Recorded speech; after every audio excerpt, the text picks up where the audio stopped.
Assalamualaikum warahmatullahi wabarakatuh.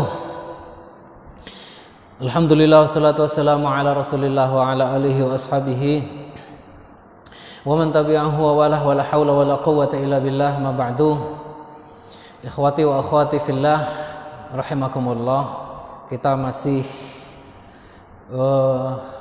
mengkaji malam ini tafsir surat At-Tariq. Kajian yang terdahulu kita sampai pada ayat in kullu nafsin lamma 'alaiha hafiz. Jadi Allah Subhanahu wa taala di dalam ayat ini menyatakan bahwa setiap jiwa itu sebenarnya sudah Allah titipkan penjagaannya. Penjagaan dari apa? Dari penyakit, dari balak, dari bencana. Dan itu bisa dipahami bahwa bahkan kalau sakit sekalipun, sebenarnya orang itu dalam dirinya itu punya sesuatu yang Allah ciptakan untuk melawan penyakitnya itu. Itu salah satu mekanisme bagaimana penjagaan Allah itu kalau dari sisi lahiriah. Kemudian dari sisi batiniyah, ayat ini bisa difahami bahwa Allah itu mengutus para malaikatnya untuk menjaga hamba-hambanya. Maka secara ghaib, ya, secara yang tidak tampak, itu sebenarnya Allah sudah titipkan penjagaan kita. Maka kita meminta perlindungan dari segala musibah, dari bencana itu dari Allah Subhanahu wa taala. Karena pengalaman hidup kita juga mengajarkan bahwa meskipun di tengah kebencanaan sekalipun, wabah sekalipun, ada orang-orang itu yang tidak terkena wabah. Ada orang yang diselamatkan oleh Allah. In kullu nafsin lamma 'alaiha hafiz. Kama qala ta'ala, lahu mu'aqqibatum min baini yadayhi wa min khalfihi yahfazunahu min amrillah. Jadi setiap manusia itu memiliki mu'aqibat min baini yadayhi wa min khalfi. Jadi ada penjaga-penjaga. Ada penjaga-penjaga. Dari apa? Dari bencana, dari macam-macam. Jadi ada penjagaan dan itu kita mintakan dari Allah Subhanahu wa taala. Maka di dalam menghadapi situasi yang mungkin semacam ini yang sekarang kita hadapi, khususnya di negeri kita, maka di samping ada ikhtiar yang sifatnya lahir, ya, dengan menjaga kebersihan, menjaga kebugaran, jangan lupa bahwa semua yang terjadi di muka bumi ini atas perintah dan kehendak Allah Subhanahu wa taala. Dan di dalam hadis Nabi Shallallahu Alaihi Wasallam, Nabi menyatakan, mengisahkan, mengkabarkan kepada kita semuanya bahwa apa?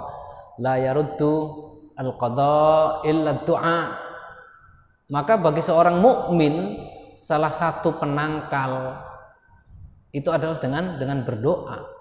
Nah, secara internal tubuh kita, Allah Subhanahu wa taala sudah menciptakan mekanisme kalau orang kesehatan, orang kedokteran menyebutnya sebagai imunitas diri. Jadi imun. Jadi Allah memang sudah ciptakan di dalam tubuh kita itu, kalau ada benda asing, kalau ada barang asing, kalau ada penyakit, virus atau bakteri atau semacamnya, itu sebenarnya secara alamiah sudah ditolak. Nah, kalau kita mengatakan secara alamiah itu maksudnya adalah Allah ciptakan di dalam tubuh kita. Berarti itu adalah kehendak Allah juga. Maka semua yang terjadi di muka bumi ini hendaknya sebenarnya dikembalikan kepada Allah Subhanahu wa taala. Dan kalau sudah melihat itu semuanya, maka sebenarnya manusia itu lemah, tidak boleh ada kesombongan, tidak boleh menunjukkan dirinya. Karena pengalaman hidup juga ternyata orang-orang yang secara zahir dia itu orang yang paling pandai menjaga kesehatan, orang yang mungkin kebersihannya itu terjamin, tapi justru yang terkena wabah, terkena bencana, terkena macam-macam. Tapi bisa jadi orang yang kelihatannya itu sederhana, mungkin relatif kurang bersih. Tetapi apa? Allah bisa jaga itu. Nah, ini sesuatu yang harus diyakini adanya, karena memang pengalaman hidup kita mengajarkan seperti itu, dan kita meyakini bahwa apa yang disampaikan oleh Allah Subhanahu wa taala di dalam ayat-ayatnya itu pasti benar adanya. Kemudian ayat berikutnya, wa qauluhu falyanzuril insanu mimma khuliqa. Oleh karena itu maka hendaknya manusia itu melihat mimma khuliqa, dari apa dia diciptakan. Maka ayat ini tambihun lil insani ala dha'fi aslihi alladhi khuliqa minhu. Jadi manusia itu sangat-sangat lemah, sangat-sangat tidak memiliki daya dan upaya. Bahkan kalau kita melihat dari wujud kita di muka bumi ini pun bukan kehendak kita. Kita ada itu bukan kehendak kita.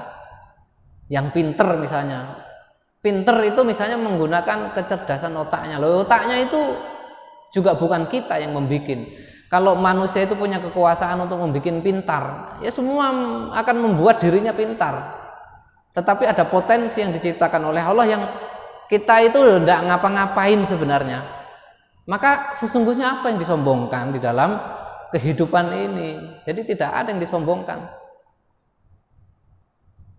Misalnya yang punya harta kekayaan yang banyak, ada mungkin punya bisnis jualan, berdagang. Sebenarnya orang kalau mau menghayati, mau merenungi kehidupan ini, kalaupun dia misalnya mendapatkan harta rezeki yang banyak, itu juga bukan dari dia sendiri, tetapi Allah lah yang mendatangkan rezeki itu. Kenapa? Misalnya kalau gambarannya yang sederhana aja, dan ini mungkin sudah sering saya sampaikan di beberapa kesempatan. Orang mau beli ke toko kita, itu prosesnya bisa panjang sekali. Bisa jadi orang berpikirnya itu sebulan, 2 bulan, 3 bulan sebelumnya Allah sudah gerakkan itu untuk nabung, dan di dalam pikiran dia ketika nabung itu sudah, saya mau beli mungkin mobil di sana, sepeda motor sana, merek yang ini, merek yang ini. Dan kemudian itu dikumpulkan, itu di luar kemampuan atau kekuasaan pemilik toko. Kita tidak pernah menyuruh orang-orang itu ngumpulin uang dan kemudian ketika terkumpul uangnya itu belanja di toko kita. Itu mekanisme rezeki itu seperti itu. Nah, tapi begitu juga ada orang yang sudah putar-putar misalnya di pertokoan, di mall, ada sekian ratus penjual, semua jualan HP, semuanya jualan misalnya kamera, semua jualan aksesoris, barangnya sama, mereknya sama, harganya sama. Atau bisa jadi di antara mereka itu ada yang menjual dengan harga yang lebih mahal, keliling, ini nggak cocok, ini nggak cocok, ini nggak cocok. Akhirnya sudah capek beli yang paling dekat dengan dia berdiri, ternyata harganya lebih mahal. Itulah mekanisme Allah mengatur rezeki kita. Jadi siapa yang mendatangkan rezeki itu? Allah. Itu kalau kita bicara soal rezeki. Nah, di dalam ayat ini Allah Subhanahu wa taala mengingatkan kepada kita semuanya bahwa kita itu lemah. Tidak ada orang itu yang memiliki kekuatan, maka tidak boleh ada orang yang menyombongkan diri, apapun kedudukannya, apapun jabatannya. Loh, misalnya kalau ada orang punya jabatan tinggi di militer misalnya, anggap saja jenderal misalnya, bisa sakit nggak dia? Bisa. Dan bisa jadi mungkin meninggalnya karena gigitan nyamuk yang sederhana. Mungkin hanya kemasukan makhluk Allah yang tidak terlihat. Begitu lemahnya. Manusia itu dari bahannya saja itu sudah bahan yang lemah, bahan yang hina, yang tidak bisa apa-apa. Dan kemudian ketika berproses itu juga bukan kehendak manusia itu sendiri, tetapi Allah yang menggenapkan. Bentuk tubuh kita itu juga bukan permintaan kita. Jadi terus apa yang bisa disombongkan oleh manusia itu? Ya. Falyanzuril insanu mimma khuliqa. maka hendaknya manusia itu melihat dari apa dia diciptakan. Berikutnya wa irsyadun lahu ilal i'tirafi bil ma'ad, dan kemudian setelah ini semuanya bahwa wujud kita di muka bumi ini juga bukan kehendak kita, kita lahir dari perut siapa itu juga bukan kehendak kita, kita menjadi anak siapa itu juga bukan kehendak kita, kita mau lahir bobot berapa, kapan, jam berapa, struktur tubuhnya seperti apa, bukan kita. Nah, kemudian ketika itu menjadi kesadaran kita, kemudian ada timbul pertanyaan, terus siapa? Siapa yang mewujudkan kita? Yaitu Allah Subhanahu wa ta'ala, pencipta alam semesta ini yang ada sebelum kita ada. Nah, ini diingatkan oleh Allah Subhanahu wa ta'ala untuk manusia semuanya supaya apa?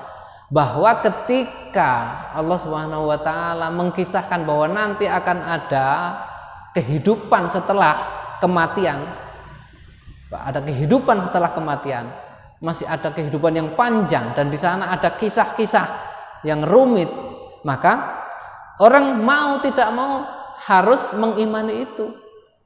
Jadi Allah Subhanahu wa ta'ala mengajak manusia untuk melihat ke belakang, dari asal penciptaannya, dari potensi dirinya, dari kelemahannya, kemudian untuk menunjukkan kemahakuasaan Allah, dan itu semua ditunjukkan oleh Allah untuk apa? Untuk menunjukkan kekuasaan Allah, bahwa Allah mampu membangkitkan kembali dan Allah nanti akan mengadilinya. Jadi ketika orang menyadari kehinaannya, kebermulaannya, kewujudannya di muka bumi, maka kemudian dia akan mengimani bahwa ketika Allah mengatakan nanti akan ada hari akhir, maka itu benar adanya dan itu sesuatu yang tidak mustahil. Nah, itu namanya, kalau secara ini kaidah pembuktian, ya, kaidah pembuktian itu namanya al-istidlal bil mabda' 'alal ma'ad. Jadi yang mampu menciptakan dari awal semula itu pasti mampu untuk merangkai kembali. Ya. Kalau misalnya ada orang yang mengklaim dia bisa mampu menciptakan sebuah kendaraan, kemudian kendaraan ini rusak, terus pertanyaannya, kira-kira orang yang bisa menciptakan kendaraan ini, mobil misalnya, mampu nggak memperbaiki ini? Maka jawabannya tentu mampu. Ketika Allah mampu mewujudkan kita dari yang tidak ada, dari zat yang sederhana, yang hina, yang dan seterusnya, itu Allah mampu mematikan dan kemudian menghidupkan kembali. Al-istidlal bil mabda' 'alal ma'ad. Jadi berhujjah, jadi mereka atau orang atau pihak siapa yang bisa mengklaim dan membuktikan bahwa dia bisa menciptakan dari semula yang tidak ada bahan, maka dia mampu juga akan membangkitkan, menghidupkan kembali dari yang sudah ada bahan, dari bekas-bekas, meskipun itu sudah menjadi tanah, menjadi debu, atau bahkan sudah tidak berwujud. Ya. Kenapa ini diulang-ulang oleh Allah? Karena ini yang menjadi salah satu pusat pengingkaran orang-orang musyrikin pada saat itu. Li'anna man qadira 'alal bada'ah fa huwa qadirun 'alal i'adah bi tariqi al-aula. Maka tadi itu istidlalnya itu, orang atau yang mengklaim bahwa bisa membuat sesuatu, maka untuk mengulang kembali dia tentu lebih mampu. Kama qala ta'ala, wa huwa alladhi yabda'ul khalqa thumma yu'iduhu wa huwa ahwanu 'alaihi. Wa huwa, dan Allah alladzi yabda'ul khalqa, yang memulai penciptaan. Bahkan dulu alam semesta ini enggak ada, bukan hanya manusia. Bumi enggak ada, langit enggak ada, bintang enggak ada, matahari enggak ada, semuanya tidak ada, karena Allah ciptakan dan Allah mampu menciptakan itu. Tsumma yu'iduhu, dan Allah kemudian mengembalikan lagi.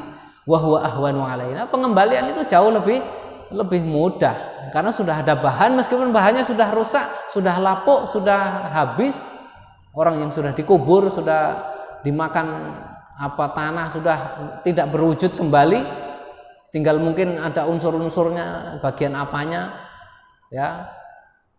Tetapi Allah pasti akan mampu mengembalikan.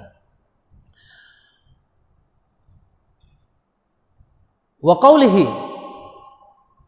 qawluhu khuliqa mimma dafiq. Manusia itu ketika Allah bertanya, dari mana manusia itu diciptakan? Falyanzuril insanu mimma khuliq. Dari apa dia itu diciptakan? Maka Allah jawab sendiri di dalam ayat berikutnya, khuliqa mimma dafiq, yakni al-mani. Manusia itu diciptakan dari sperma. Yakhruju dafaqan minar rajuli wa minal mar'ati fayatawalladu minhuma al-walad biiznillah. Diciptakan dari sel telur, diciptakan dari sperma. Kemudian jadilah makhluk yang baru, yang kemudian bisa lari-lari, bisa ngomong, bisa macam-macam, bisa mengisi kehidupan dunia ini. Walihada qala yakhruju min bainis sulbi wat tara'ib. Khuliqa mimma dafiq yakhruju min bainis sulbi wat tara'ib. Yakni sulbir rajul wa tara'ibil mar'ah wa huwa sadruha. Jadi ini Allah di dalam ayat ini menjelaskan posisinya. Jadi posisinya ada di mana itu? Al-ma'ud dafiq itu disimpannya di mana? Yaitu di sulbi ar-rajul. Di sulbi ar-rajul ya di tempat disimpannya sperma di situ. Wa tara'ibil mar'ah juga disimpannya telur, indung telur seorang wanita, wa huwa sadruha. Qala Syabib ibn Bishr an Ikrimah an Ibn Abbas yakhruju min bainis sulbi wa tara'ib, sulbir rajul wa tara'ibil mar'ah asfar raqiq la yakunu al-waladu illa minhuma. Ibnu Abbas itu menjelaskan itu tempatnya di sulb ya, dan tara'ib di dalam rahimnya seorang wanita. Asfarun raqiqun, warnanya agak kekuning-kuningan, dia lembut. La yakunul waladu illa minhuma, dan anak ini tidak bisa terjadi kecuali, tidak bisa muncul, tidak bisa lahir kecuali gabungan antara dua unsur itu. Itu penjelasan dari Abdullah ibnu Abbas. Wa kadza qala Sa'id ibnu Jubair wa Ikrimah wa Qatadah wa Suddi wa ghairuhum. Wa qala Ibnu Abi Hatim haddatsana Abu Sa'id, dan seterusnya. Sami'tu al-Hakam dzakara 'an Ibnu Abbas yakhruju min bainis sulbi wat tara'ib. Qala hadhihi tara'ib wa wada'a yadahu 'ala sadrihi. Dan kemudian ketika menjelaskan apa itu makna tara'ib, Ibnu Abbas mengatakan fi sadrihi. Artinya rahim seorang perempuan itu ada di dekat dadanya sehingga dia terlindung. Nah, saya kira itu penjelasan detailnya. Ini Al-Quran itu kan bukan kitab, bukan buku ilmu pengetahuan yang menjelaskan secara detail. Itu hanya memberikan gambaran secara global, secara general gitu. Jadi kalau mau melihat detailnya bisa dilihat di buku-buku ilmu pengetahuan. Wa qala ad-Dhahhak wa 'Atiyah 'an Ibnu Abbasin taribatul mar'ah maudhi'u al-qiladah. Nah, ini penjelasan secara bahasa. Tadi kan taroib, jamak dari taribah. Nah, taribah itu apa? Taribah itu tempat di mana seorang wanita itu meletakkan kalungnya, berarti di dada. Ya, tentu tidak di dada persis. Kalung kan tergantung seberapa panjangnya, gitu. Jadi ini pendekatan-pendekatan, ya. Apalagi di zaman Ibnu Abbas ini ilmu ilmu embriologi atau ilmu kedokteran tentang seperti itu belum marak, belum diketahui, tetapi minimal ada pengetahuan dasar, pengetahuan umum dasar.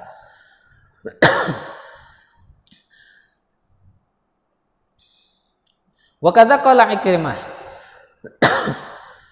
wa Sa'id bin Jubair wa qala Ali bin Abi Thalhah an Ibnu Abbas at-tara'ib baina sadyaiha. Jadi ada di dada, di antara kedua payudara seorang perempuan. Disitulah disimpan bahan dari calon anak itu. Selanjutnya di dalam penjelasan berikutnya, riwayat-riwayat dari para sahabat dan para tabi'in itu menjelaskan makna taroib itu. Jadi intinya itu ada di dada, ya, adanya di dada.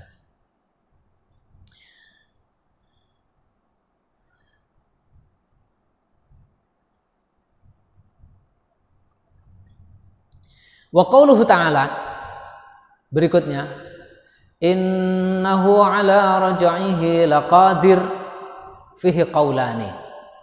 Jadi zat yang mampu menciptakan manusia, yang membuat sedemikian rupa proses kelahiran, proses kehamilan, ya, proses penciptaan manusia itu, yang itu semuanya di luar kemampuan manusia itu sendiri. Bahkan seorang ibu yang hamil sekalipun itu tidak tahu apa yang terjadi di dalam itu. Kalau bisa tahu mungkin dibuat mancung semua hidungnya, dibuat putih semua kulitnya, dibuat gagah semuanya. Itu membuktikan bahwa apa? Manusia itu loh nggak ngapa-ngapain, tidak ngapa-ngapain. Jadi sahamnya terhadap anak, sahamnya terhadap itu nggak ngapa-ngapain. Jadi anak itu adalah makhluk independen yang ciptakan oleh Allah dengan wasilah orang tua, tapi bukan orang tua itu yang menciptakan. Maka orang tua itu mesti juga tidak menjadikan anak itu subordinat, jadi harus dipahami, ya. Nah, nanti si anak itu jadi nanti ada pola interaksi. Jadi nggak terus diungkit-ungkit, kamu tuh kalau nggak ada saya, kamu nggak ada. Nanti dibalik juga, kalau nggak ada mbah juga nggak ada. Jadi semuanya itu berjalan begitu saja. Jadi nggak usah diungkit-ungkit gitu. Kamu jadi anak, jangan gitu.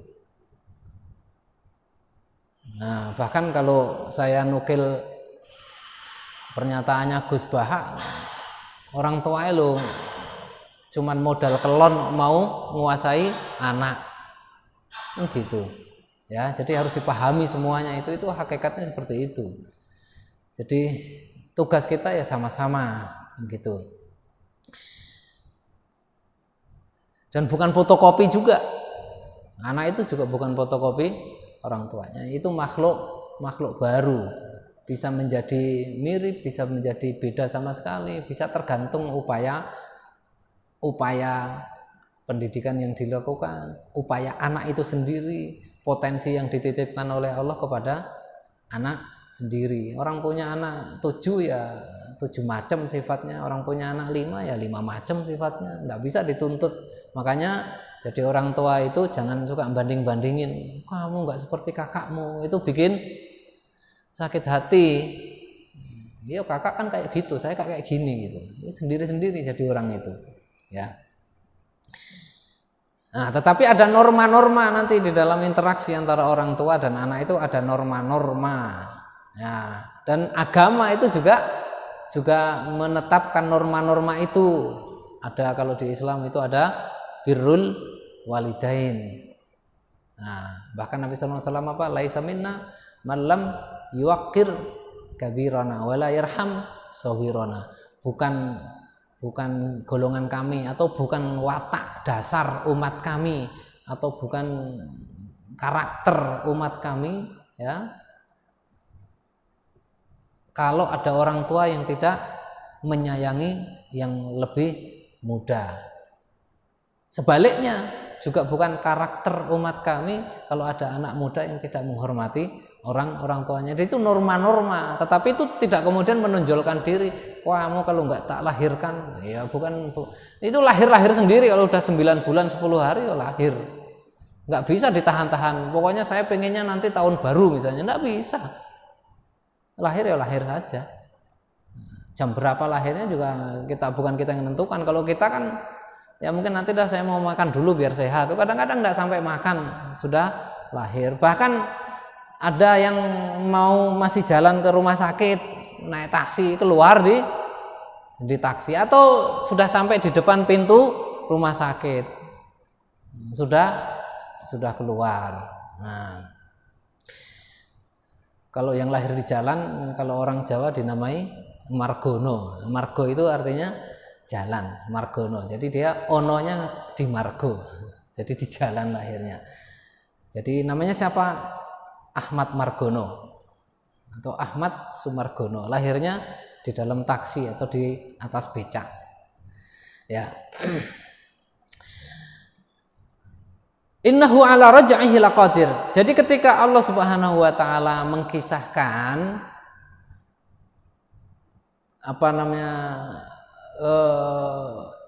kudrahnya Allah, kekuasaan Allah di dalam hal menciptakan, sebenarnya itu ingin mengingatkan kita semuanya bahwa nanti pasti akan bisa mengembalikan dari bahan yang sudah ada itu.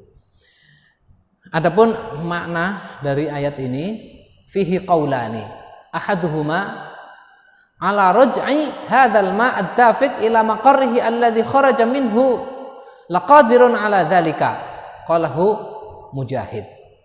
Jadi makna yang pertama, jadi Allah yang mampu mengeluarkan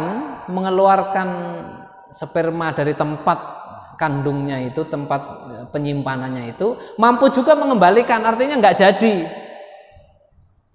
Kalau nggak jadi berarti nggak jadi melahirkan, nggak jadi terjadi pembuahan. Ya, itu makna yang pertama sebagaimana yang dikatakan oleh Mujahid, wa Ikrimah dan yang lainnya. Wal qaulu tsani, pendapat yang kedua mengatakan innahu ala raj'ihi laqadir.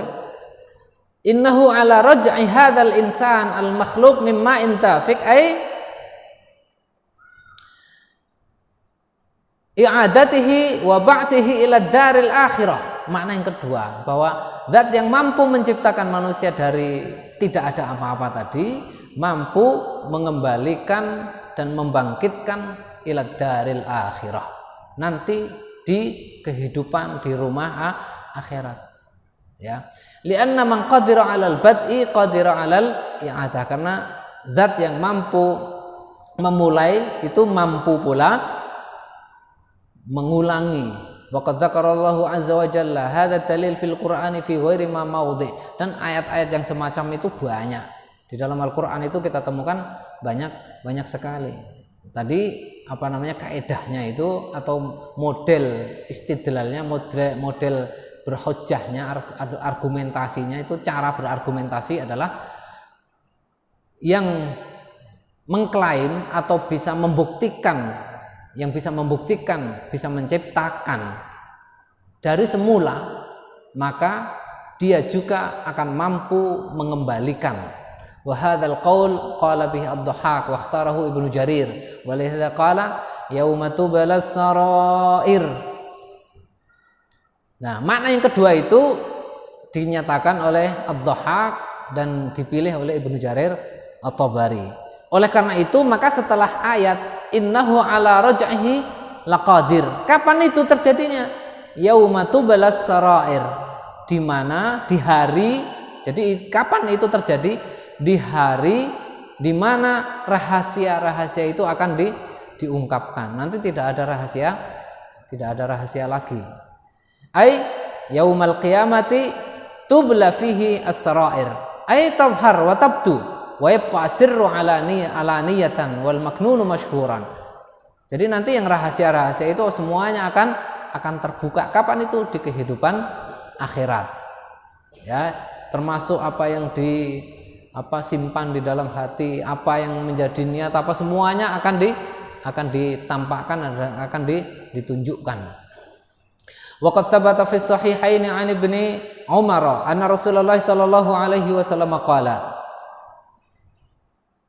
yurfa' li kulli ghatirin liwa'un 'inda istihi yuqalu hadhihi ghadratu fulanin ibni fulan.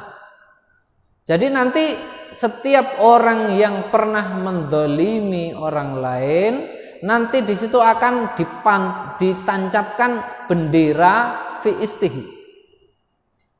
Yuqalu hadhihi ghadratu fulanin ibnu fulan. Jadi ngumpulin bendera. Orang yang melakukan kecurangan itu sama dengan ngumpulin bendera. Sekarang benderanya bisa jadi tersembunyi. Nah, nanti itu akan diangkat benderanya itu, ditampakkan, semua orang akan tahu. Oh, ini pernah mendolimi si ini pernah berlaku curang terhadap ini pernah membohongi ini pernah ini, dan seterusnya. Nah, fama lahu faqauluhu wa qauluhu ta'ala fama lahu ay al-insan yaumal qiyamah min quwwatin fi nafsihi wala nasir. Dan nanti ketika rahasia-rahasia itu dimunculkan, maka manusia itu kembali tidak mempunyai kemampuan untuk menutup. Semuanya itu akan dibuka, wala nasir, dan tidak ada penolong.